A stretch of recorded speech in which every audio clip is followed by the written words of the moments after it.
It was a really defining moment because I think we've just the realization of the sort of depth of the problem we were in. What was telling was when we did get to the hotel that evening and we booked in, and the receptionist asked us what direction we came in, and we told him the name of the road. He said, but surely not on Bulgaria's road of death. Yeah, he was pretty staggered that we had found ourselves on that. Welcome to the Seek Travel Ride podcast, where we share the stories and experiences of people who have undertaken amazing adventures by bike.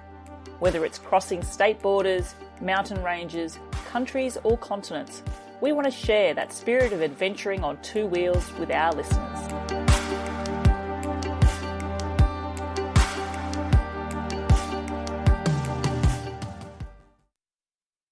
Hello, I'm your host, Bella Malloy, and I'm very excited to introduce my guests for today's episode of Seek Travel Ride, Graham Coult and Charles Henderson. In May this year, they set off to bikepack the very route which Graham's grandfather took to escape from Stalag 18A, a World War II prisoner of war camp located in Austria. The ride would see them cycle 2,000 kilometres across Europe, staying as closely to the thin blue line traced out on the very map Graham's grandfather used to facilitate his escape. Graham and Charles also raised funds during this ride, which they called the Ride for Mental Health. I'm looking forward to hearing all about how this trip unfolded for the two of them during this bikepacking adventure. Graham and Charles, welcome to the show. Thank you very much. Thanks very much. I am super excited for this catch-up. Listeners of the podcast will know I did catch up with Graham just shortly before he and Charles took off on this ride and released a little preview as a special episode. So I've been looking forward to this ride actually since before you both did it. Now, listeners to the show do also know that a question which I like to begin every podcast with, and I ask this of all my guests, is, do you remember the very first bike you ever rode? So, Graham, we've already heard your answer, but Charles, I'm pretty keen to find out, what's your first bike? Well, I think I'm going to be caustic and say actually the first one that I got was for this adventure as the first one I ever truly owned. So there you go. Does that not count? In reality, no, that's not true. That's not true. As a child, I was very lucky. I was brought up in the 80s, born in the mid-70s, and in the 80s, the first bike that I recollect having was a chopper, and it doesn't get much better than that. Fantastic bike, and desperately trying to find one on eBay that won't break the bank, and I might give that to my grandchildren when they eventually come along, but that was my first bike. It's a bike which has all the style. I love the handlebars on it. It's got the iconic images. When you say I had a chopper bike growing up, maybe it's just because I'm a child of a similar era. I know exactly what you're talking about, and it raises happiness for me. So, Graham, again, we have heard about your first bike in a previous episode, but for those of our listeners who may have not have heard that, can you quickly just recount that story? Can you remember the very first bike you rode? Yeah, it was nowhere near as cool as a chopper. It was a bike which had a basket on the back, I think, and it only had a front brake. I think it had white tyres, and I can remember cycling off some steps and smashing my face on the gravel at some point. All of this sounds reminiscent of the bike that you had when we were on our trip as well, without any brake to the back and a big basket at the back. And I had a back brake, not a front brake, but yeah, it was nowhere near as cool. I did get a BMX for my next bike, so that made up for it somewhat. Yeah, you leveled up, but I will admit, notwithstanding my very first bike, it was a hand-me-down, but it was a BMX. But how could either BMX stand up to the glory of the chopper? So Charles wins the first bike on this one. A win. So Graham and Charles, as I said in my intro, the whole reason behind this adventure got me quite excited. I guess from a sense of purpose and motivations of why to seek out this ride. This route is obviously very special to you, Graham.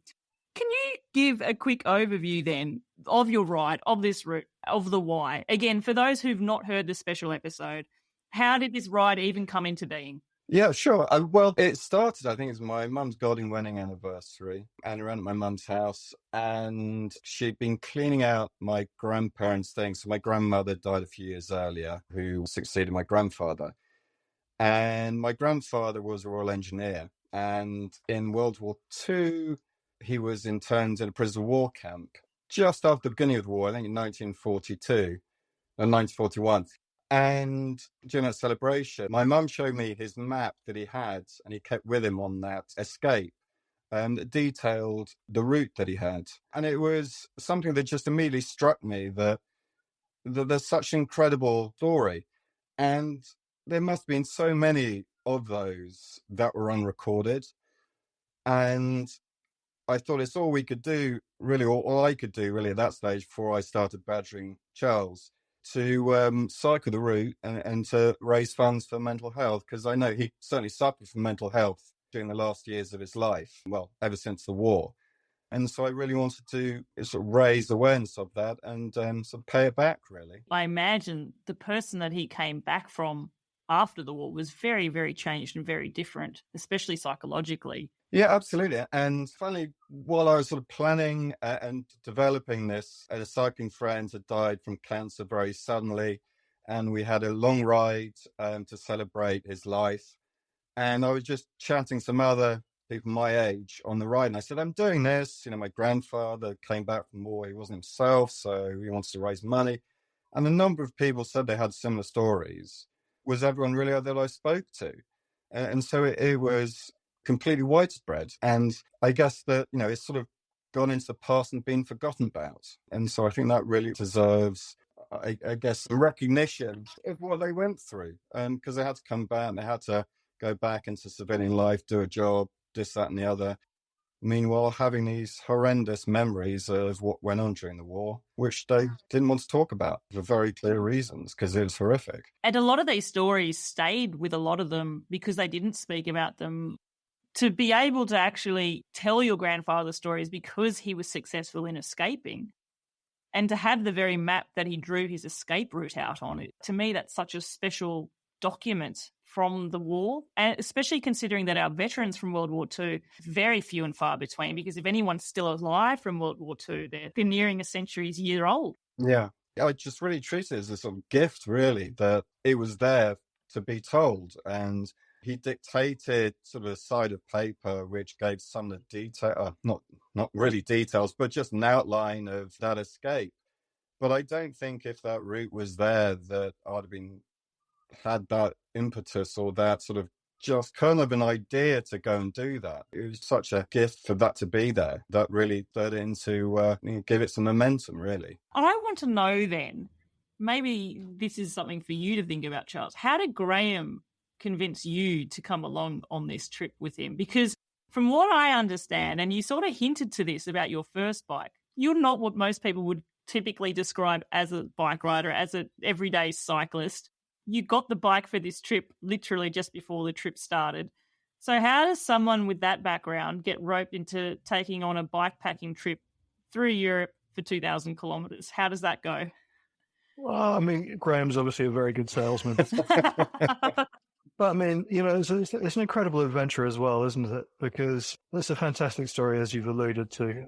It's for a great cause. And it really is a massive adventure to pick up a bike and start in Austria and to somehow pick your way through, well, what should have been to Ukraine, but for obvious reasons not, but to finish in Greece over the space of, under a fortnight is, for someone who doesn't cycle, it's mind-boggling. And when Graham's saying, it'll be a couple of 100 kilometers on this day and a couple hundred on that, even now it sounds ridiculous to me, probably not to you two, but to me, certainly, those are huge miles. And it just sounded, when he was selling it to me, it sounded like something that I'd be ready and able and fit to do, given the 18 months he gave me preparation to do. I find it very hard to say no when something sounds as good as that. Actually, it is a story that you want to feel a part of. And I have no doubt, even though the main protagonist in the story, for lack of a better way to say, is Graham's grandfather and his very escape route, I imagine, like many people of our era, Charles, that there's possibly a personal connection for many different reasons to wanting to do this challenge as well. What I will say quickly, though, when you say quickly that 200 kilometres here and 200 kilometres there, and for people who cycle all the time, it's nothing. Can I just say, as someone who has done those distances, it's never nothing doing those distances. I think when you ride those distances, what it does give you is an appreciation of how hard it is to do them once, yet alone back to back to back to back. So I have a lot of respect for you, and perhaps there was a bit of blissful ignorance as well in your willingness to say yes. Oh, yeah. If you was asked me to do it again next week, not a hope in hell. Never again. The rose-tinted glasses aren't on just yet. You've got to wait until next year in May when the weather might be looking like it's getting nice, and then propose a trip through Europe. I do have some other ideas. Oh, we're going to get into that. Route logistics. We talked about your tracing the line that your grandfather actually traced out on his own personal map. But for current state of play reasons, if you were to do that, your trip would have ended in the Ukraine. Whereabouts in the Ukraine would it have terminated? He finished in Odessa to get the boat back to the UK, yeah. And so because you couldn't do that, instead, you both ended your ride in Thessaloniki in Greece. That's right, yeah. I thought, we had to come to a realization that the war wasn't going to finish and we'd have to make those changes. And already by this time, I was on plan D, or the fourth plan of the route. And that when we were looking for a reasonable place to stop, a place where we could get back to the UK relatively easy, and something which also had a link to the event of the expedition, if you like, was Thessaloniki, because that was a terminus of one of the defensive lines during the early parts of the World War, which my grandfather was there to reinforce the Greek troops from the Axis powers invading. So it turned out to be a really nice way to sort of change that and still keep in touch with the real purpose of the event. It's not lost on me that you had to change the endpoint of a ride used to map an exit from a war because you needed to avoid a current war that's still taking place now as well, which is quite sad. Okay, you're mapping the ride. I have thoughts in my mind already about just the way that we progress as people and civilization. Obviously, the route and the roads used in your grandfather's escape and the area, no doubt, has changed dramatically.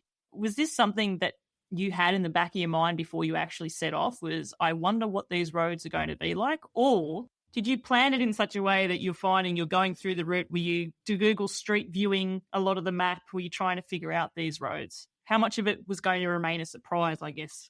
Well, yeah, we're 2,000 kilometers that you can't really check every single road.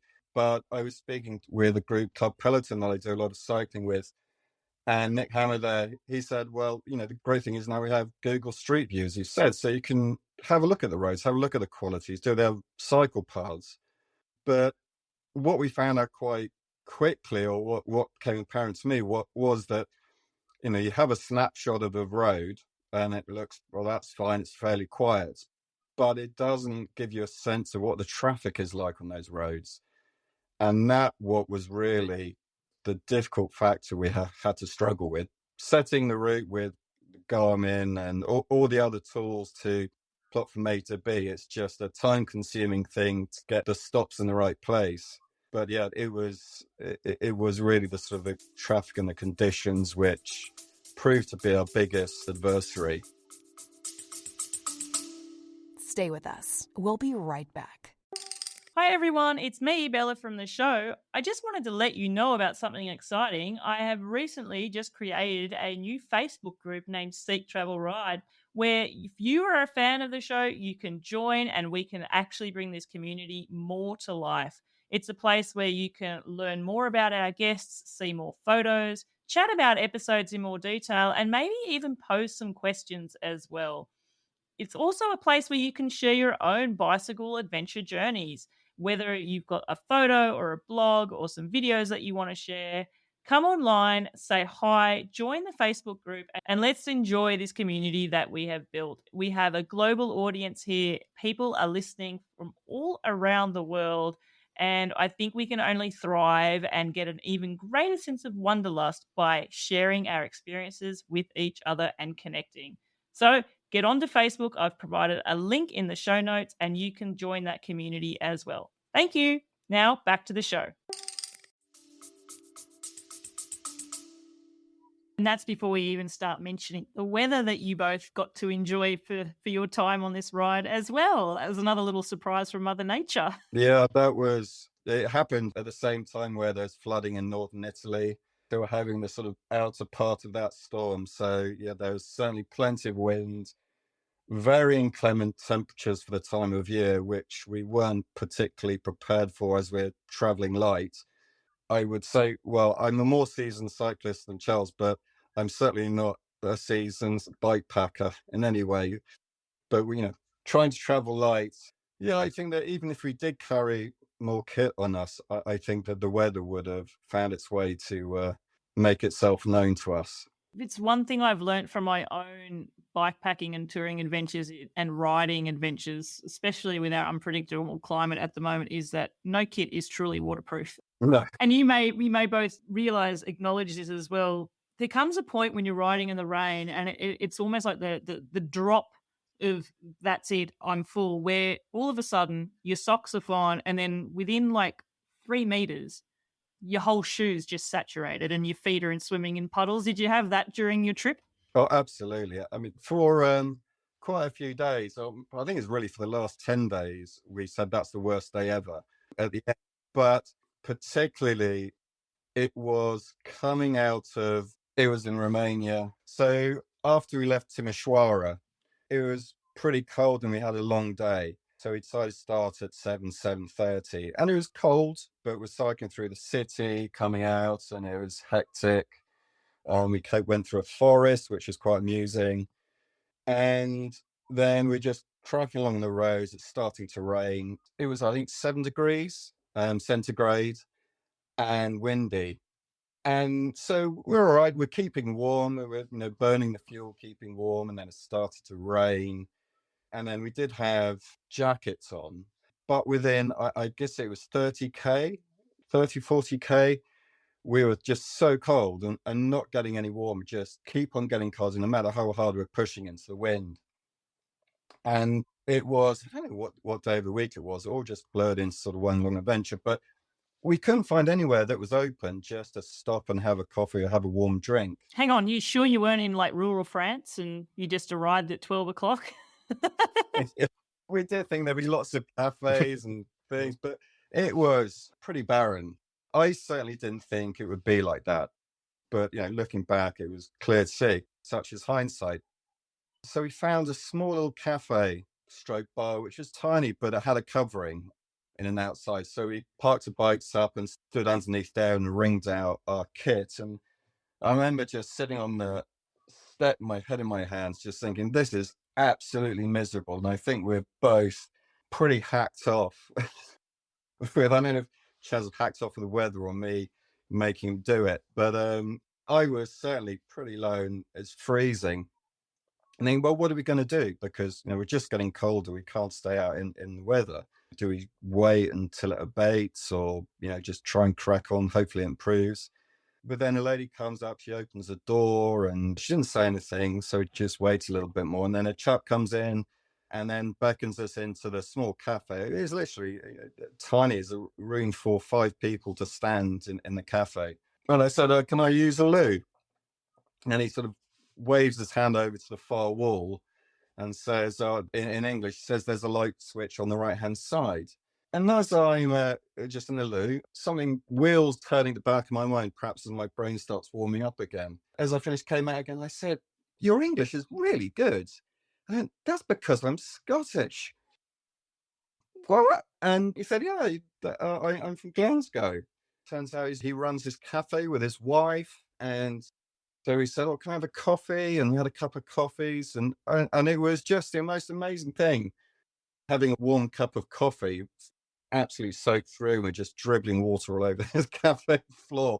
He didn't offer you some Walker's shortbread biscuits or some tunnock cakes or something like that as well, did he? I mean, he's so far removed from the Clyde there. What country are we talking about? Romania or something? This was in Romania. And it was such not a relief really to find some speech, just a relief that we could be inside and just explain to someone how miserable we were at that point in time. Share the suffering around. Charles, I'm really keen to hear, as someone who doesn't cycle, so isn't experiencing wet weather on a bike, and we must actually talk about a bit of your athletic background here. You're new to cycling, but outdoor sports and I guess extreme endurance type of sports, they're not new to you because you are a very accomplished trail runner. That's generous. I think it's just being factual. I think you're just being modest. So the things that you've completed and the events you've signed up for and finished, it's something to be proud of for sure. But how did you find it then? We've talked about your inexperience signing up for this event and maybe blissful ignorance of how hard it could be. But when Graham's recounting a story there where day after day after day, 10 days in a row, can't get worse than this, and it seemed the weather card seemed Mother Nature says, hold my beer, let's wait to see what's next. How did you find it then? What were you thinking in those cold, freezing, wet moments? Pretty much the same as Graham. You know, it was very, very hard to keep warm in those moments. I think having done these, like you alluded to, similar events before, I think the positive thought is it can't possibly get any worse at this point. Sometimes it does, but then, at that point, it's hard for it to get worse yet still. So I think a lot of it is just to try and look after each other, because it is just a two-man team. And a lot of the time when I do running events, it's a very solitary affair. You're out on your own, and you'll eventually pass someone and you'll say something nice to them and they'll say something nice to you, or you'll look after someone who appears to be off it a bit. Whereas I think cycling, you do have that bonus of having the pair of you that are constantly looking out for each other.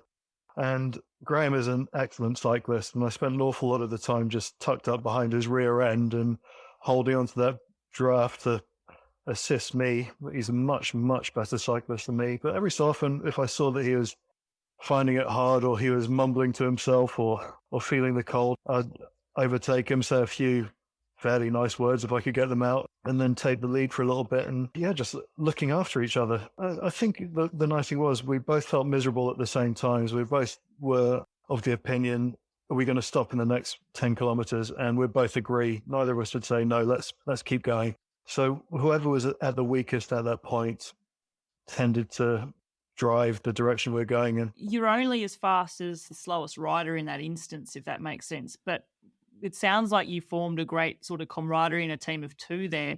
Graham, something you wrote in some of your notes up for me was that fatigue was being felt, but you noticed along the trip there was a difference between being tired and complaining about it as opposed to being able to communicate that. And I guess, is that sort of intimating that as the ride went on, you both sort of realised the best way to operate here, it's not complaining about the wind, it's not complaining about the rain, it's not complaining if your saddle's hurting your butt or anything like that. It's more, how are we going to keep each other keep going? Yeah, it was much more factual. Is how do we get through this? It wasn't, guys, it's tough, and my legs are aching. It was like, okay, well, what do I have left in my legs? What do we do? Do we stop? Do we pause? Do we eat? Do we find a drink? Or very practical things. And I think that was what I felt was a distinction between moaning about how difficult it is rather than saying, okay, well, we've got so much further to go. Do we push on for a little bit more than break, or do we carry on and make the most of whatever the weather is? It was much more factual, and I think that really helped to see through those more difficult parts. I think as well, Graham, if we had a target every day as well that we couldn't miss, that makes it a lot easier as well. We knew, especially early on in the adventure, on day 1 or 2, you had to make that destination at the end, and you'd cut up that day and work out how fast you have to get there. Because the thought of having to phone up not one hotel, but 9, 10, 11 hotels and telling you're going to be at least a day late doesn't bear thinking about. So there's always that target at the end. And that was a nice thing as well, to not rough it. We were staying in, for the most part, some fairly nice locations on the cheap, but certainly not pitching up a tent each night. And that thought of having a nice warm shower, a beer, and a comfortable bed was motivation enough, I think, for both of us. Definitely. It's amazing how many times on a cold, long ride, what's gotten me through has been a hot shower at the end of it. Like, just the thought, as cold as I'm going to be, as soon as I'm in that hot shower, it's going to be amazing.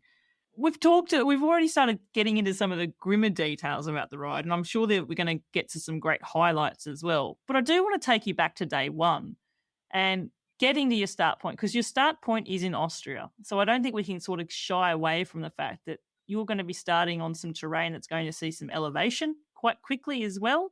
How did that go? Starting there, what was it like on day 1 and the very beginning of the ride, when the energy levels are probably the highest, the anticipation's probably the highest, but maybe the terrain's at its steepest? I'll start if you want, Graham, on this one. I'll start, because for me, that was a huge worry, because I saw the 14 days or whatever it was that we had planned. And when Graham showed me it on Garmin and showed the elevation points, in my head, I thought, if I can just get through those first 3 days, then I think I'll manage the rest of the adventure, because the rest of the journey, apart from Greece, was pretty flat. And just the thought of getting Austria and parts of Hungary out the way, sure, there were other bits that were going to be difficult, but that for me was an immediate target, just to go through those ones. And actually, we were very fortunate at that stage because Graham had his buddies from Sheila Company, and it was really nice to ride with a few accomplished riders. There was only one numpty in the group, and they kept me somewhere in the middle. But that was a useful group to ride with. What sort of hilly terrain are we talking about then? So, Graham, like, what does day one actually look like, and what does it actually feel like to cycle? On the first day, we had a few problems. I realised that my panniers, which sat on a through axle on my rear wheel, one of the attachments was bent in the aircraft, so I had to borrow a pair of pliers from the local bike shop to twist that back into place. So we actually left an hour later than we wanted from Graz. But it was 120, 160 kilometers. We cycled over to Wolfsburg, and that was where the prisoner of war camp was. And yeah, there's a few hills there, but the sun was out. And it was so nice because we had support in a car from Sealy. We had another 3 people cycling with us from Sealy and someone's dad. And, they were keen to show us the best of cycling that Austria had. So we took a few detours from the intended routes, and they took us past a wonderful coffee shop, amazing pastries, had some fantastic ice cream.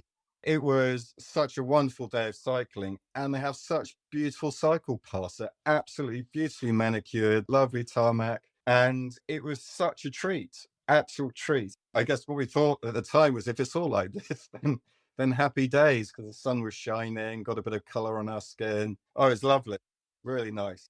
You obviously then quickly, because you did visit the actual Stalag 18A where the war camp was. What is it like now? Like, does it exist as like a museum or something? Like, what is it now? And what was it like being there? Well, there is a museum in the town, but our ride times didn't give us time to visit. But we did visit the site. And the roads that led into the camp, they're the same roads that lead now into an industrial estate, which is all fairly low-rise building, fairly grim sort of setting. But, it was quiet and quite peaceful. So the setup of the buildings was pretty much aligned with the camps. So, it was quite something really to stand there, and the camp is deep in a valley, which obviously made escape difficult because you're going straight up the hills in the middle of winter, or it was really something to be there. Quite humbling, really, in a way. Especially for those reasons as well. Like, there'd be so much of you just sort of pausing for thought and probably thinking your grandfather was here and staring at the terrain ahead of him if he wanted to escape what he was going to have to deal with as well. Do you know what time of year he actually set off from camp? We don't know what the weather would have been like, but in general, did he escape during autumn or winter time or? Funny enough, my mum had found a book written by another prisoner in the same camp, which I read last summer. And it details the whole life of being at the camp, the work parties, and the 2 times in the year that the escapes happened. Typically, the escapes happened towards the beginning of winter, and they called it I think called it Grand National, and that's after a horse race in the UK. There's always a good sense of humour, even in war times. Oh, absolutely, yeah. You've got pictures of plays and things they put on in the camp to entertain themselves. Because I think they realise that, if your prisoners are bored and restless, then they're going to be more difficult to contain. So, and certainly, I think they made of it what they could. But yeah, the main escape was just in the middle of winter because it was difficult and to be tracked and when they had most cover. Yeah, wow. And so then, because you're following then the route, and you mentioned the camp's located in a valley. I live in a mountainous area in Europe, so I have an appreciation of what access is like in these valleys. You rode the route that your grandfather took to escape. He would have been on foot. Was he pretty much straight up a mountainside? Yeah, we think so. I mean, the map actually started, the first pen line was in Feldbach, which is 120 kilometers from Wolfsburg. So it may have been the first mark he picked up a map at Feldbach, for example. We don't know that he took the map, but we know where he was interred because we have the prisoner of war records. So the first part of the journey to that is really what I sort of considered as a sort of reasonable route. But, they're incredibly steep, and, they obviously position it there because there's a huge amount of logging in the area for timber and paper. And so that's really what they were doing. When I spoke to a chap who runs a Stalag 18 memorial site on the internet, and he says that he's probably at a work camp. So we don't know the way he got fell back, but that's where really we picked up the first start of the blue line. And so we're talking about the steepness of terrain having to overcome. And Charles, I'm straight away thinking of you again, because as fit as you are as a trail runner, nothing gets you better at riding a bike up hills rather than riding a bike up hills. What was your internal mantra of, I've just got to get up to that top of the mountain, I need to get to the top? Were you sort of in your mind mentally just counting it down? You mentioned that you felt that once you got through the first section of Austria and Hungarian hills, that it would be flat and it would be a breeze. Were you just mentally telling yourself, similar to what we were talking about with the bad weather, it can't get worse than this, it can't get worse than this? Yeah, exactly that. What was interesting, because I did so much of my training by myself, and there are very few hills in North London that can be anywhere near comparable. I didn't know really how you're supposed to do hills, and every time I got to anything that was fairly steep, I just thought you're supposed to knuckle down here, put it into fairly low gear, and just start pedaling quite hard. And it was a bit of an eye-opener when actually you want to go at walking pace or less than walking pace if you need to get up these steep hills. So that made it quite, I wouldn't say nice, that's obviously not true. It was awful. Some of the terrain or the elevation that we had to tackle was truly awful. But I think just keeping your legs ticking over and just praying that something flattens out fairly shortly, just for a small amount of time, is all you're looking forward to. And then thinking, actually, once you get to something fairly well near the top, we're going to be rewarded with a bit of respite when we go down. I think that was a big thing. What were the downhills like then? And how did you find descending on these sort of climbs?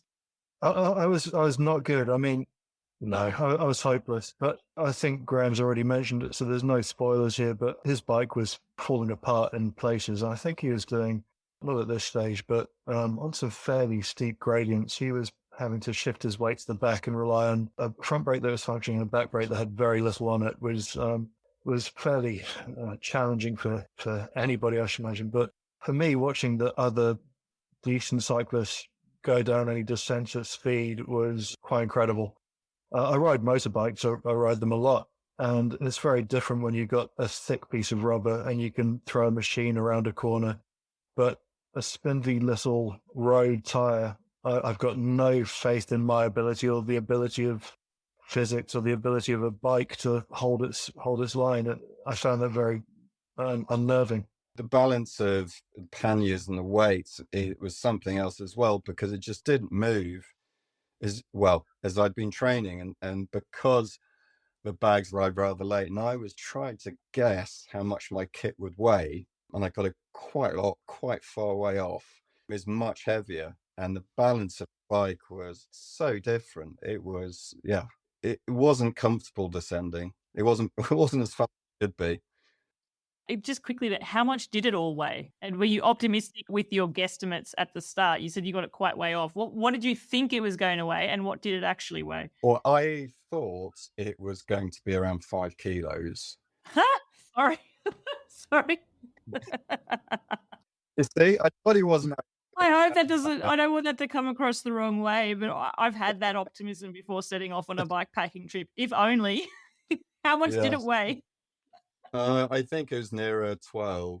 That's more than double your bike weight, no doubt. Yeah. I've got a lovely bike. You stick that on, and handily just goes out the window. Far out. And what about you, Charles? It would have been a similar sort of weight, or did either of you pack lighter? Yeah, I packed really light actually. I had a toothbrush and a spare tire. I think that was it, give or take. I mean, there's very little. I did make the decision to send quite a lot of stuff to hotels we went along. So I did a little rescue package and sort of threw stuff away as I went. So I wasn't wearing the same kit the whole time. Every 4 days I had a fresh set, but I did not want to carry anything more than I needed to carry. I feel like we can all take lessons from Charles. Interestingly enough, a couple of months ago, my husband and I, we did a cycle tour across the Pyrenees. So we traversed the entire mountain range from the Atlantic to the Mediterranean. And we were camping, but we made the decision. It was one of those things. It would be a tight balance if I cut down on all my kit, whether I would be able to bring what I needed, notwithstanding camping gear as well, just in a bike packing bag setup. And I know what a faff it can be to just get everything fit in the next day, like repacking and making sure it all fits right and making sure my handlebar roll will fit on greatly and stuff like that. So I just made the easy decision. I said, you know what? It's going to weigh more. I'm just going to take my panniers. It's going to be so much easier. Clip on, clip off. I don't care. It's going to be slow going over these mountains anyway. There's also an element, I call it the women's handbag theory, where the larger your handbag is, the more stuff you get to bring with you. Yeah. So our bikes weighed quite a lot more than we thought as well on that trip. They have the foresight to send things ahead. What a brilliant maneuver that was. You get an extra merit mark there, Charles, for sure. Upstairs for thinking.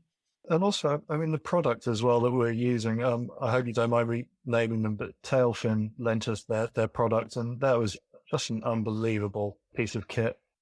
And just using their one bag that sat underneath my bum and no panniers, that was it. Just I don't know what you call it, a mudguard bag or whatever. That was it. Just a very thin tube with everything that I needed for that trip. But, you know, once again, I was relying on Graham's expertise. I had nothing in the way of tools. I had my own inner tubes, my own running repair stuff. But apart from that, it was just toiletries and the very, very bare minimum. So we were talking there about tools, and we've sort of touched on the fact that, Graham, you did have some mechanicals to deal with. Lack of brakes on a bike is sort of a kind of major thing. What happened there? Were your brake pads worn, or did they fail you? What happened on this ride? Well, it was I think we did a photo op just before we left. So we both brought our bikes into London, and we went out to the London Air Ambulance on top of the Royal London, or the helipad on top of Royal London Hospital. And I think someone must have clipped my left shifter, because what I noticed was there's a small dribble of brake fluid on the shifter. So we had after that, we had a couple of days, and before we left, we had to strip the bikes down to get them the boxes. And so I went to a local bike shop, and the rider said, "You got a chance to look at it?" And he said, "Well, no." But I had a look online, and it was it's the bladder that goes inside the lever, and it was on a 12-week delivery. So when we got to Austria, the kind sponsors at Gigasports took the bike, and the mechanic did what he could. And he got it so it held the pressure. So both brakes worked for, I think, the first few days. But I think what happened was Chaz was one of, I think it's third or fourth day, one of the longest legs to date. And I think, you know, like most of us, you get tired, and when you haven't been cycling for a long time, you don't unclip in time. And Chaz was just on the floor. It wasn't traveling quickly. Everyone's had that clip stack. I wasn't upset by that. What I was upset about was that was going to be my first 200-kilometer bagged on Garmin. But instead of doing that, it sent out a beacon to all of my loved ones saying that I'd been involved in a horrific accident. And then me having to text everyone and say, "I'm fine. Please let me just get to the hotel before I lose my mind." But yeah, unfortunately, as soon as you do that, Strava, or Garmin, I should say, just stops your event and just says, "Well done on doing 197 kilometers. Feel free to press the start button again." So anyway, not to worry. But there is something about not being able to have that visual moment on the ride there. If that makes sense. Like it's such a first world problem. You know, it's an extreme version of a first world problem, but it is a milestone, and not to be able to. Did you crack 200 kilometers later on in this trip again? You know what? I don't think I ever did. I think everything else came close, but there's never another one that came in. And Charles, I'm afraid if it's not on Strava, apparently it just never happened. It never happened. No, I wasn't there. So sad, too bad. What I was doing, I then jammed on my front brake to stop in time so I didn't hit him. And then just all the fluid just cannoned out of the thing, and that was it. Nightmare. If I can't get a bike shop in Austria to fix it, and a very good one at that, the chances of bumping into a bike shop with the right bladder, or, you know, was next to nothing. You had problems with both brakes, and I'm guessing they both got spongier and spongier as the ride went on. But which brake? There's the front brake. Which actually, is the one that has the most stopping power. Exactly. It's really what brings you to a stop. So, oh my goodness me, because okay, I know the bigger climbs are in Austria, but you did both say, and I can believe this, you hit some pretty lumpy terrain coming into Greece. Oh, it's beautiful. And I think I'd probably speak for both of us, but our most favourite ride was on a rest day when we arrived. So we arrived in Thessaloniki, and then the following day went up into the sort of mountains behind Thessaloniki. And we both had sort of bald road tyres, and it's sandy and a bit clay, and it was a bit wet, and it was very slippery. Underbiking. But it was underbiking at its best. Beautiful. Absolutely beautiful. In a way, and I don't want to make this too much of an emotional thing, but in a way, perhaps your best ride was the ride you did after you'd finished the route. Perhaps your grandfather's best day was the day after he knew he'd definitely escaped and his freedom was back. All right, I imagine so, yeah. I know that we talked about in the special episode, Graham, that there were a couple of things that you were looking forward to. There was a specific address written on one of the maps that your grandfather had written, and through the benefit of Google Street Maps, you could see that this address, this house, no longer existed. You were going to go to the house next door. I'd really love to know what happened where that was. Was that, I'm trying to think, was that in Romania? That was in Romania, and it's a fairly old city called Timișoara. And, it's quite a long day. I think it was after Budapest. And, it was another long day. And it was always quite stressful leaving in the morning through a busy city centre and coming in at night or the late afternoon in a busy city centre when you're tired. But, navigating through the streets to find this address, it was really poignant just to be in the same place my grandfather could have been. Unfortunately, the house was demolished. It was a row of terraced houses originally, but the house next to it was still there, and sort of the party wall was still there. And yeah, it was a strange experience. It's decades apart in completely different circumstances, but we're both there. It was, a really, really special moment, I think. Was there any insights at all available as to what might have been there when your grandfather was there? Like, were the owners of the house able to unlock some of that history, or does it still remain a mystery to this day? I was desperately hoping that we'd find some Graham lookalikes there. That's what I was looking for all around that address. I've never actually thought of that as a possibility, Charles, but I do like the way you're thinking. But no such luck. They were off on a bike ride and their brakes did work, so they were far, far away somewhere. Yeah, the house that he was in and the house next door was knocked down. So yeah, I think that the end of the day, I think that it's enough just to be there and know that he was there. Most definitely. I mean, that's a particular spot where you're going to have that moment of reflection. And we talk about it again when you are standing in the prisoner of war camp and, the buildings and the surrounds and thinking about that. But did you find yourself just catching yourself moments on this route where you were thinking about it from your grandfather's perspective? Like, what? Wow, he would have been here. What would it have been like then? Or was it so immersive with the weather that you couldn't even think that far? Yeah, I think, it was probably more of the struggles that we had with traffic. And, we're going down the roads where we really felt quite unsafe and had, too many close encounters to recall or wish to recall. And it was sort of the fact that, he was traveling with another escapee.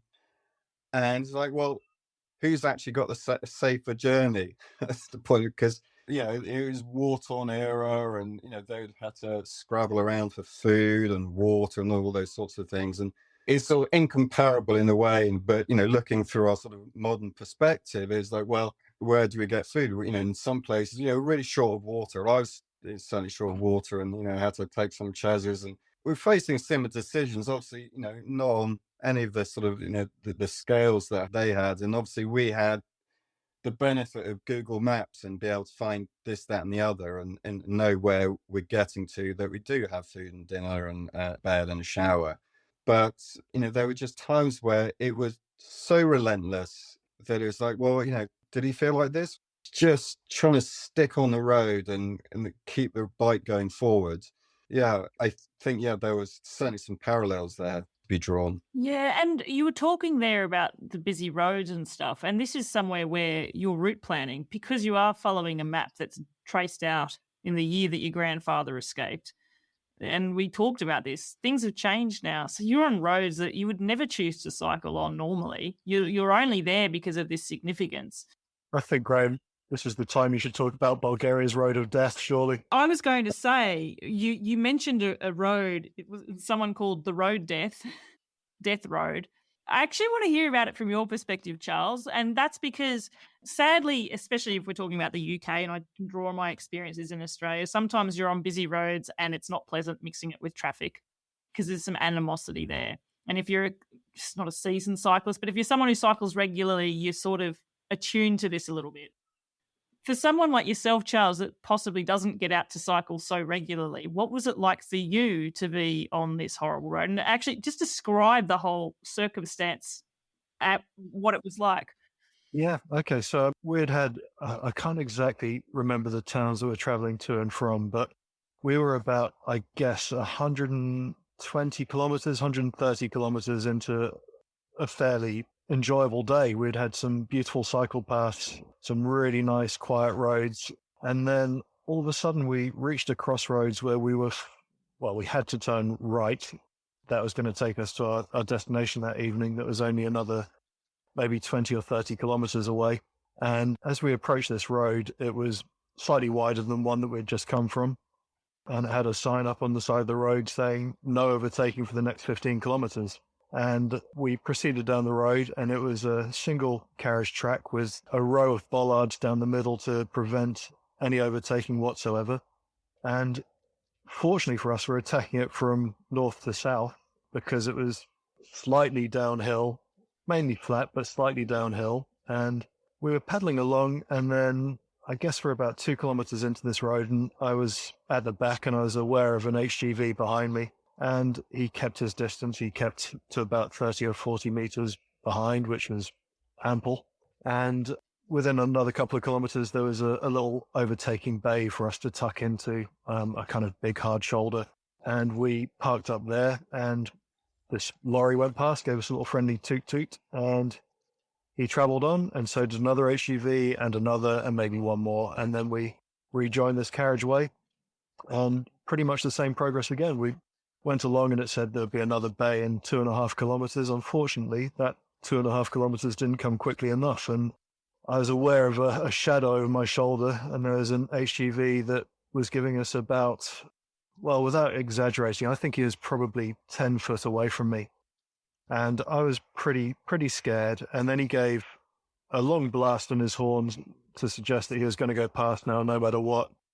And there really wasn't room. And on the right-hand side, obviously traveling on that side of the road, was just gravel and this very, very small hard shoulder that was probably, I'd say, a foot wide, and just trying to keep within that narrow area whilst he hogged the entire side of the road up to the bollards.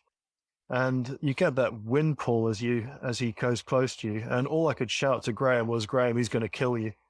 And I felt my bike shudder, and I witnessed Graham's wavering. I could see his back wheel moving left and right, and how he didn't get sucked under the wheel was beyond me. And we both pulled into the next lay-by, and both shaking like leaves from the experience, and just saying, what do we do next? And it's that horrible moment where you know you've got no option but to continue in the same direction you've gone, because we've got to get to this destination. We can't cross the road and come back the other way because it'll be the same thing but going uphill. So we persevered, and I mean, thank God there were no other moments quite as horrendous as that. All the other drivers were keeping their distance. But what was telling was when we did get to the hotel that evening and we booked in, and the receptionist asked us what direction we came in, and we told him the name of the road. He said, "But surely not on Bulgaria's road of death." Yeah, he was pretty staggered that we had found ourselves on that. So, I mean, if anyone is interested in having a look at our Strava maps, you want to miss out that little stretch, that final stretch there. That's somewhere the cyclist should never be on. Oh gosh, there's nothing worse than having to then feeling like you're hemmed in with no bailout option if something's to go wrong. Like when you have no room to even bail off into a verge that might fall off, and you're stuck in this little thin strip of space. Like just hearing you tell that story, Charles, I actually got goosebumps just shuddering thinking of what that close pass would have been like to experience, because your reasons to do this ride, quite admirable ones, but none of you are signing up to do a ride that's going to end in tragedy either. You have families to return to. Your life is quite significant as it is. No one signs up to ride in this manner. You rode through some grim weather, abysmal weather, but that experience there would have just probably been the most miserable and scariest moment for sure.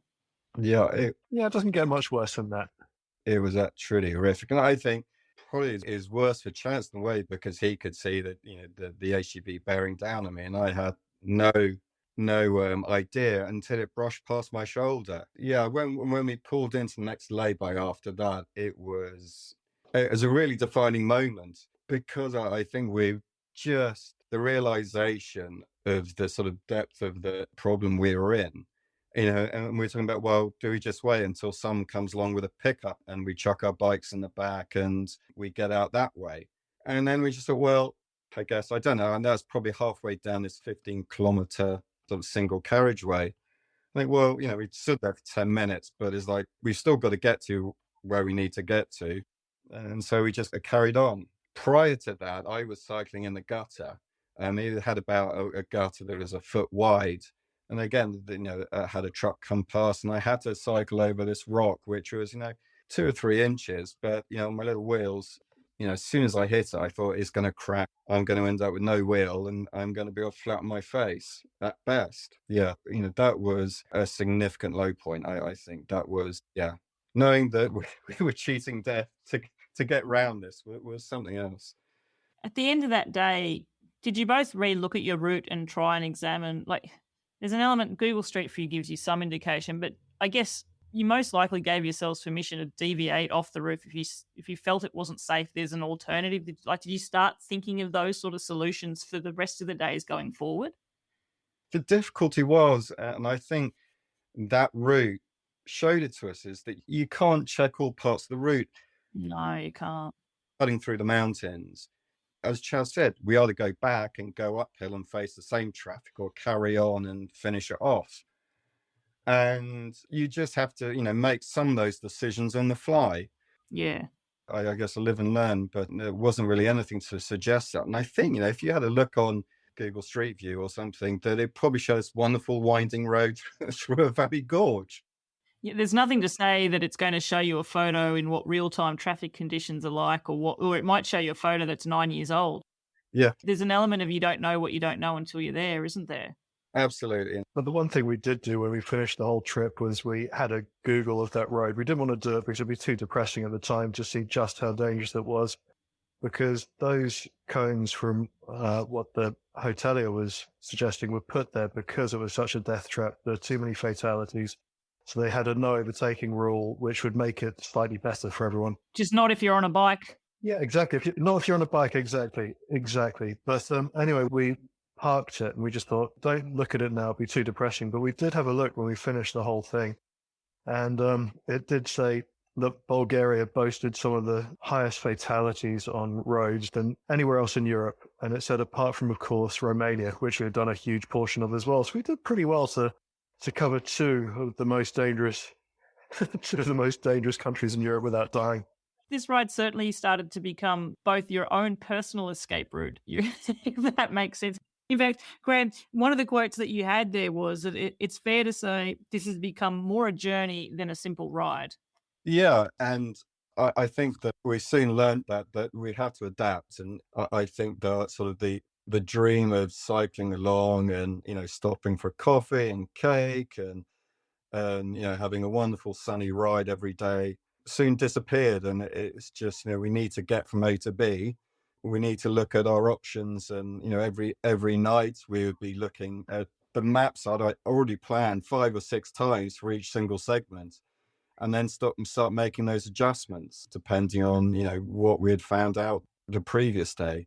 So yeah, it was just developing it. And it encompasses the whole part of what we were doing rather than just sitting on a bike and going from A to B. You realize how much harder it becomes when you're doing a route in this manner. It's up to you to make the decisions. It's up to you to plan the route. There's no support vehicle. There's no backup. There's no one going a little bit ahead to the town to get the food for you to sit down and have a lunch. You've got to do all of that. And, you've mentioned bad weather. You've mentioned struggling to find food, running out of water, having bad mechanicals, and then the death road. It sounded like you had every type of extreme. I know we've talked about the rainy weather, but it was severely cold as well. Like, you were battling some temperatures which could lead to some dire conditions there as well, sort of on the verge of like hypothermic riding. Yeah. It was truly grim. Yeah, I mentioned, when we were, getting severely cold when we left Timisoara earlier on, and when we bumped into David, the Glaswegian, in the middle of Romania. And picking up sort of where we left off there is that, we're having his cup of coffee in his cafe and thinking, well, we've got to get going soon because being here, I think we're there probably for an hour. We warmed up, but still we're soaked through and weren't going to get much warmer without expending some energy. And so we looked outside, there was still howling gales and raining. It was, it was really, what do we do? And David said, well, I've got to go to the cash and carry in Timisoara. So why don't you put your bikes in the back of the car and I'll drive you back? And I'm thinking, well, that's great. Not quite thinking, what, are you sure you're going to get these bikes in the back of your car? It wasn't particularly big, but he drove us back and the hotel were very kind. They let us come back in and get changed and get some clean clothes on. Then to make the next stop, we got on the local train station, booked on a train, which was an event in itself, and went down to Vidin to the next stop. And, I sort of, with this sort of the real visceral, physically demanding riding in the morning, to then becoming warm and very comfortable, there's, I certainly felt a real sense of disappointment that we weren't getting to where we get to on the way that I had planned. And sitting on the train, rattling around on a super slow train, it would have been quicker to ride, I think. It also turned into a brilliant day with sunshine, not a breath of air. It's beautiful. So sitting in this train with this gorgeous weather and being morose about not finishing the ride I intended to do that day. But also, I thought, well, we haven't done it the way we'd planned to, but we couldn't have forecasted the weather conditions that we had, and we had to adjust it. And it was such a funny train, and saw some beautiful countryside, and I had to really try hard to change my viewpoint of what we were doing, or certainly from my perspective anyway, that it was okay not to finish that day. It was okay to take a train. Yeah, I mean, I guess, and the only person that can arrive at that point where you're happy with your decision, ultimately it's time and it's for your own self. Everyone can tell you different things, but until you believe it yourself, you have that battle with your head. I guess the other thing, and I'm guilty of this as well when I've signed up for something, sometimes you do plan for the worst, but often when we're visualizing how something's going to go or thinking about it, you don't visualize that this ride's going to have you riding in headwinds for days and hypothermic, cold, wet conditions either. No. The sunshine that you left Austria on day one is what you were both thinking, ice is going to be a breeze. And then it was sort of like, as I said, Mother Nature will hold my beer. We'll take it up a level. And so, it is true. Sometimes reflecting back, it's those hard moments that permeate the deepest in our memories. And they're the stories that you'll tell the most. But did you manage to sit well with that decision during this ride then? Like how do you feel about that decision now? Well, I think ultimately it's the right thing to do, but, for our safety. I mean, it was so cold, we're shivering uncontrollably. And, that it wouldn't matter if you put on, well, I had another set of kit. I don't think Chaz had. But it wouldn't matter if we got stripped down, changed our clothes and got back on the bikes, because we'd be exactly where we were before, if not colder. It doesn't take long to cool off. Absolutely not. And we weren't really, I guess that was day 4 or day 5 at the most. I can't remember now, but, we weren't that far in. And I think that, that was where, some disappointment, but we put ourselves at, danger that we had alternatives, and the kindness of David and to just the amusement of suddenly you drop in and there's this Glaswegian running a bar in Romania, and he's got to go to the cash and carry anyway. All these things got, well, if I can't take advantage of this and help us out, then what else can I do? Oh, this is a story worthy of a campfire chat. Look, we've talked about some grim things. I want to talk about something else that I think is unbelievable, and that's your arrival at your endpoint in Thessaloniki to the greetings of the Greek Prime Minister. What on earth happened there, and how did this become? Like, what's the story here? Yeah, so it was bizarre because, we got to the hotel earlier than they anticipated. They said to us, "I'm sorry, your room is not quite ready yet. Go and find something to eat, and we'll give you a call when it's good to go." So we were still dressed in the kit that Graham had designed. We still had our bikes, and we parked up in a restaurant in the main square. And by luck, rather than design, this restaurant had a lot of exits and entrances. And we became quite aware that there were some fairly broad men with earpieces walking in and out of this restaurant. We thought something strange is happening here. And then all of a sudden, the Greek Prime Minister swans in. We're not up to speed on our Greek politics, and had to ask the waiter. We said, "Who on earth is this?" So that is the Prime Minister. And at that point, Graham became very interested and started waving towards him, and sure enough, he came up and made conversation with us. It was quite extraordinary, and asked us how we enjoyed his country, and we said, "Yeah, but it's been very nice, and we're grateful for your welcoming committee as well." But yeah, it's nice. We had a good couple of minutes chatting about cycling and the benefits of health and all the others. It was a very strange ending. We're both fairly tired at that point, both a couple of beers in as well, and to have that as our final person meeting us at the other end was a real highlight. Yeah, the red carpet security. You could have done with some Greek Prime Minister security to sort of give you an escort through the death road a few days earlier when you were in Greece. Well, if you get to replan this route again, you can tab up your friend there, the Greek PM, and see what he can sort out for you.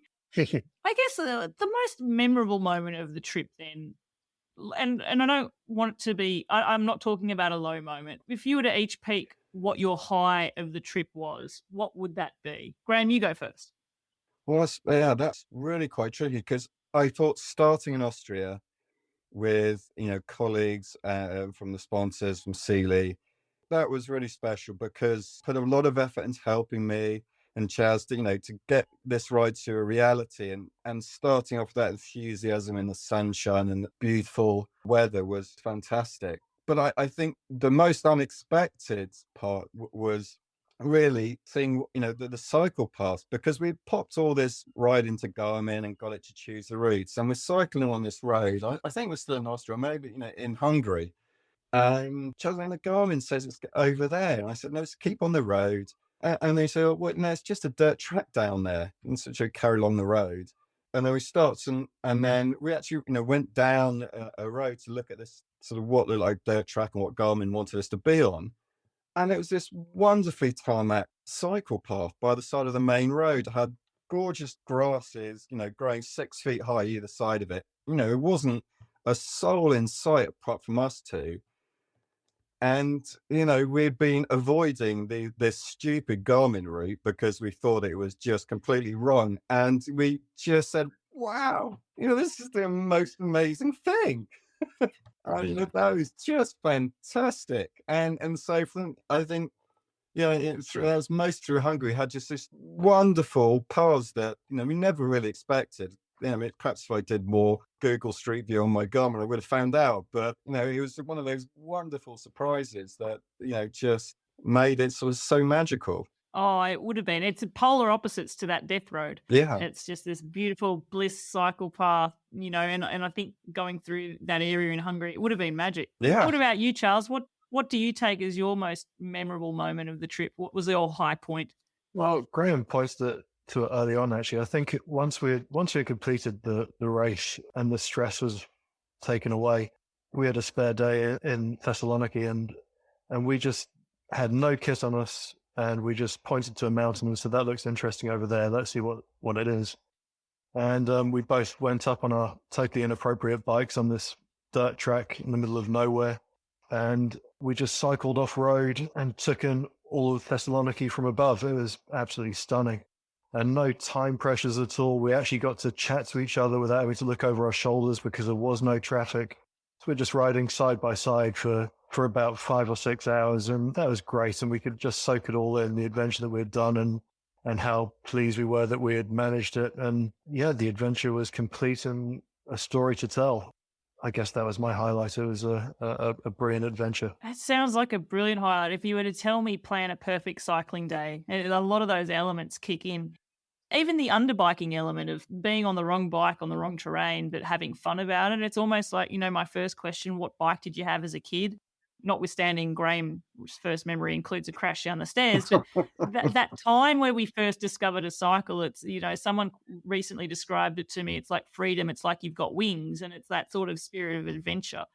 And I guess to some degree, this route was hemmed in to some degree because it was, you had deadlines to meet. The route was sort of fixed, and it was the day where that part of it was over. All the deadlines were gone, and you could really immerse yourself in where you were and your experiences there too. I guess I have to ask the cheeky question.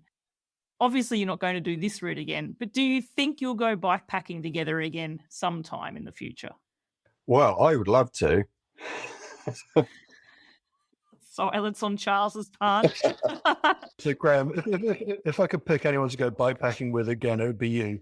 But in all honesty, my focus now, I've given you my year. You've had my year, but I'm thrilled to get back to running because that is my true passion. But I mean, for me, this was a once in a lifetime, and it was a wonderful experience. I'm so pleased that I find it hard to say no to anything because this was a big win to be involved in this. It was an incredible time, and yeah, I'm looking forward to some Welsh running as my next challenge, and that's going to take up all my time. No regrets there at all. Actually, I'd like to give you both the pleasure of just a shout out for your fundraisers as well, because you were fundraising on this ride. So you just want to give a quick shout out to your fundraiser. Is your fundraiser actually still open? If I put a link to it in the show notes, are people, if they want to, are they able to actually make donations there?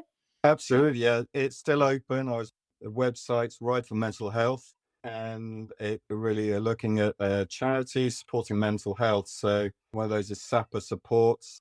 SAPAs are Royal Engineers, and it's a phone line run by Royal Engineers to support Royal Engineers in times of trouble. SAFA is a larger military charity supporting those in need. And Coram, who is an orphans charity in North London, which we cycle often for, and they provide a huge amount of support in this effort and previous rides as well. And last but not least, certainly London Air Ambulance, which is crazy. It's still a charity, but providing care in those emergency situations. All very worthwhile, and they would all very much benefit from whatever anybody can give. So thanks very much. Not a problem at all. And I will be providing links to those charities and your fundraiser in our show notes as well. So, Graham, completing the ride as well, what were your reflections looking back on it? Yeah, I think the biggest thing I took away from it really is how Charles and I worked together. I mean, Charles is, saying that, I had greater bike fitness, and I'd been training a lot longer than Charles had, because I certainly didn't want to be holding anybody back. If I'm asking, as I asked Charles to come along with me, I wanted to make sure that I wasn't going to be a burden. And so he's right, I would be pushing up ahead, but I found the traffic, I found coming into town late, getting out of town early through the traffic, I found that incredibly difficult. Whatever the city was, it was always the same. People not really looking at, most of these cities, don't see cyclists. I mean, London sees cyclists, but, the traffic is still the same busy traffic, people trying to get to wherever they're going and still half asleep mostly. And Charles is a motorcycle paramedic, deals with this all his life. So in the mornings, he'd be taking sort of the approach of getting out in front, barking at the traffic, telling them to stop, halt, get back. Well, I would just hang on to his coattails and just follow him out of city. And then, once that was over, then, we'd sort of exchange roles, and I would start leading out again and pushing throughout the day. So, and I didn't appreciate the sort of mental toughness that it will require to, maintain that concentration. Because a lot of the days, as we said, wasn't easy riding. And so it's really taking it out of you. And then to get up and do the same thing again with more traffic, I just really found it exhausting. And so, that's when, so our complementary skills, if you like, really work together as a team. And I didn't see that at all until, it sort of, we both slotted into those roles. Yeah. And I guess you were also mentioning your grandfather's escape. He escaped. There was someone else with him on this escape as well. So I wonder, in a way, that camaraderie, because I could imagine how exhausting it would be there for you. We mentioned before when we were offline, there were signs on the route, I guess, of the war that had been. You saw command posts. Yeah, there's command posts. And in some of the cities that, that they've had a number of wars since then, and it's sort of shell marks on the buildings. Yeah, it's still there. So, there's been a lot of investment from the European Union, certainly in building roads and throughout there, but, a lot of the infrastructure and the poverty was still there. And that I really wasn't expecting that. No, exactly. It's sort of a reflection that whilst the war may have been decades ago, the impacts of it are still remaining to this day as well. I think so, yes. So what about you, Charles? Thinking about, like, before you set off what you had in mind, but actually reflecting back on it holistically and thinking, did it meet those preconceptions? And that stark sort of thing of reflecting back at the trip as a whole, what has sort of really stuck with you there? So Graham was mentioning that he didn't realise how much the camaraderie that you both had would help to get you both through those times as well, and how important it was. What about yourself?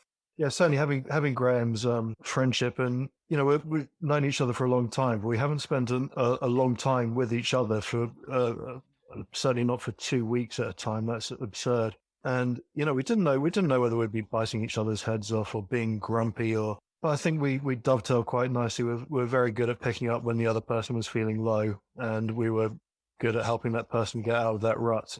So I didn't have any doubt that Graham would be able to do that. It was just my ability was what I was most concerned about.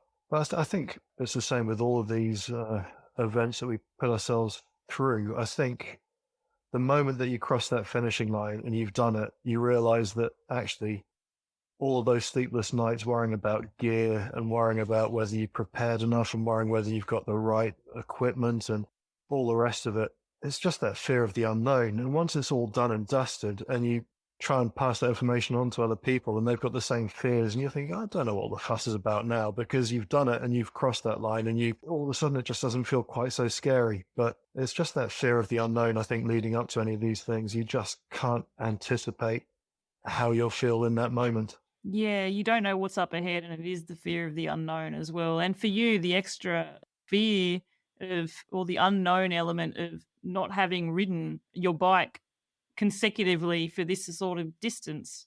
We joked about your Garmin dudding you out of your 200-kilometre victory ride there.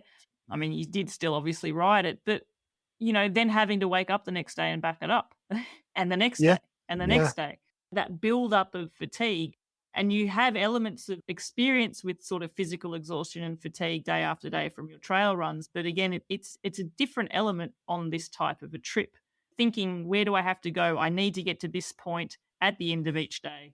I need to figure out where we're buying food today. Is there going to be somewhere open? Oh my goodness, why are we on the death road?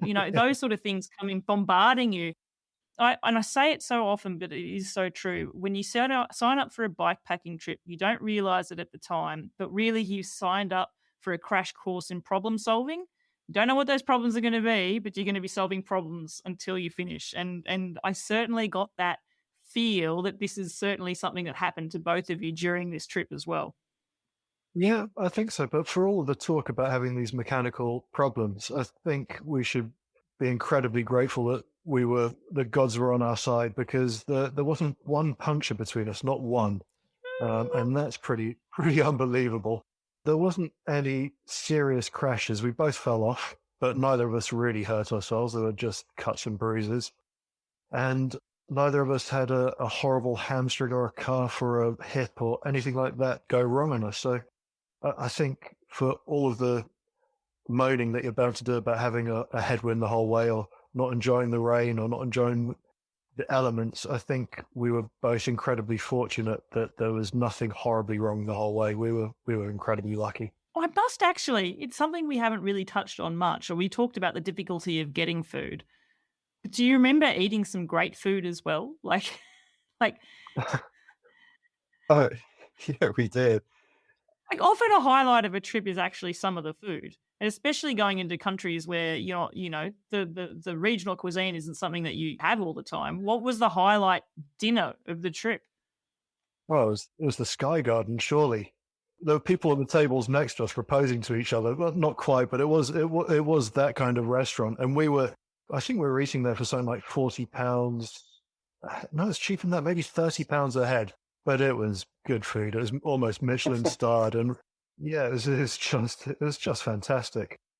Was it weird turning up in grotty shorts and t-shirts? Yeah, we looked like tramps. It was awful, and everyone else dressed the nines. It was not good. You probably turned up with the biggest appetites as well. Yeah. Oh, we did. But trying to explain to the waitress when we sat down as well, it's just I'm so sorry for what we look like, but this is as good as we can dress this evening. And we enjoyed a fantastic. Did you actually have a proper pair of shoes, or were you in flip-flops? Flip-flops. Pair of flip-flops. The story gets better and better. Oh, brilliant. The best place we stayed was quite interesting, because we had this wonderful B&B in, I think it was Bulgaria, a place called Coult in Bulgaria. And it was the back of this lady's house. She had 3 people staying in the rooms inside the house. So she gave us this little chalet at the bottom of the garden. It was amazing because we had our own space to sit outside, because everywhere else we'd come in, shove our bikes in the garage, go to the room, shower, change, have dinner, then go to bed, or with a few beers in between. But here we could sit outside in the garden, have some space, and just relax without anybody else around us. But even better, she brought out these macaroons, or macarons. Macron. I don't know which one. Macaron. A few biscuits, and they were beautifully done. And she said, well, here's some biscuits. And so we asked her for some more, and we gave her probably, as much as it was to stay at the place, because we wanted to pay for these biscuits. It was so absolutely beautiful. And we think, well, we said, you should be selling these. These are absolutely fantastic, because you know how much they are if you go to Paris or London or whatever. And they were as good. But yeah, she just, I just sell them to my friends and do this. But they were absolutely fantastic. It's just completely unexpected pleasures. It was just fantastic. The unexpected moments are definitely the best ones for sure. Yeah. Well, I need to wrap this up, and I thank you both so much for sharing your time with me to share this story with our listeners. But I do finish every episode of the podcast asking the same 2 questions. And Graham, notwithstanding I've asked you these already, I'm keen to ask you them again to see if you've changed your mind. So the first question is, if you're given the choice one day that you have to cycle perpetually up a hill climb, or alternatively, you can choose to cycle perpetually into a headwind, which one are you going to choose? Graham, you go first on this one. Always uphill. Still uphill. Yeah. What if you knew that your brakes weren't working, so even the joy of the downhill was out the window? Exactly. At least, you're getting some elevation. A nice view. What about you, Charles? Which one would you choose? Because you have experienced both the headwinds and the hill climbs as a relatively new cyclist. Which one would you rather spend the day doing?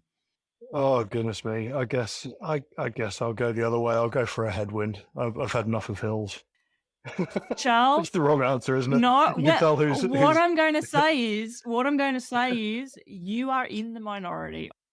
I think less than 5% of my guests, I'll get this statistic out there for the end of season 1 on the podcast and find out how many people chose headwind over hill climb. But if I was to just say quickly less than 5, I don't think I would be exaggerating. So... Well, there you go. I'm still an amateur for all of the guidance that's been given to me. I still don't know what I'm doing. All that tells me is that Graham needs to convince you to go on another trip. Okay, and this is the very last question. I feel I know the answer, but it's going to be an interesting one to see. you're going to be going on a ride and it's going to be for 4 hours. Would you rather spend that 4 hours cycling on your own, or would you rather spend 4 hours cycling with other people? You go first this time, Charles. Oh, I'd rather go with other people. I think cycling's a social event, and I think, 4 hours on my own. I've done enough of that already, and the training leading up to this. I need some company when I go out cycling now. Awesome. And what about you, Graham? Yeah, I can't remember what I said last time, but definitely with friends. Yeah, I must actually go back and listen to the episode again. I think you've stuck with your original answers. I think you've doubled down. Yeah. So I think that's good. Consistent.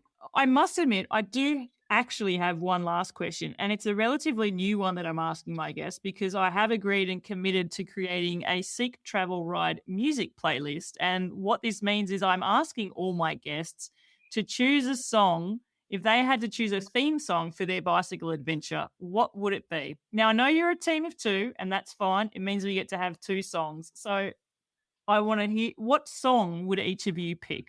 Well, I tell you what, for me, it was old school. I think I had Pink Floyd an awful lot in the background for me, and Comfortably Numb was the one that was pushing me along. I was numb the whole way through. My bum was certainly numb, and that for me, that'd be my song.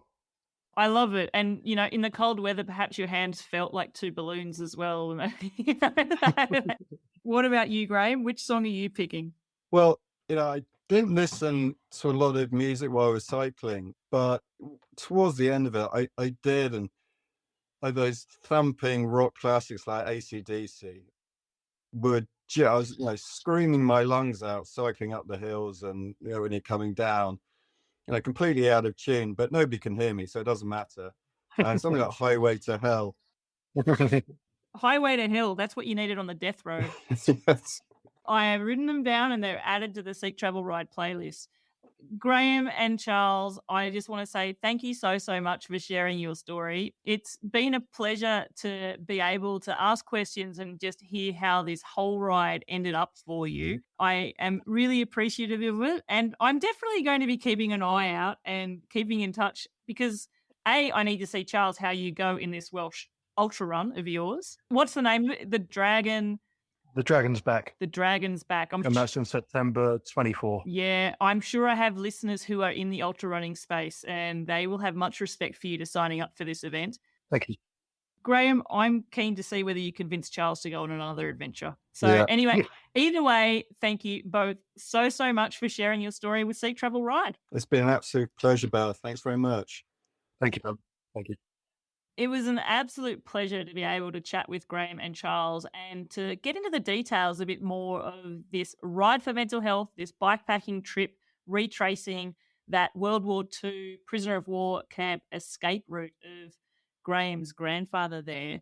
I can't help but feel, and I often feel this at so many times, there must be so much of the adventure stuck within that we just can't get to talking about. But I got a great sense of what it was like for both of them.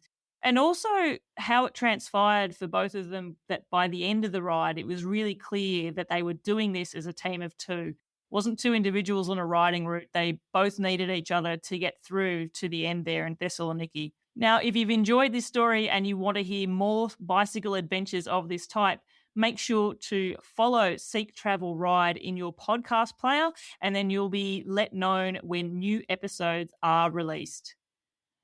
If you have your own bicycle adventure that you'd like to share with other listeners of the show, definitely get in touch with me. My email is podcast@seektravelride.com. Get in touch and we can talk about how you too can be interviewed as guests for the show. Until the next episode, my name's Bella Malloy. Thanks for listening.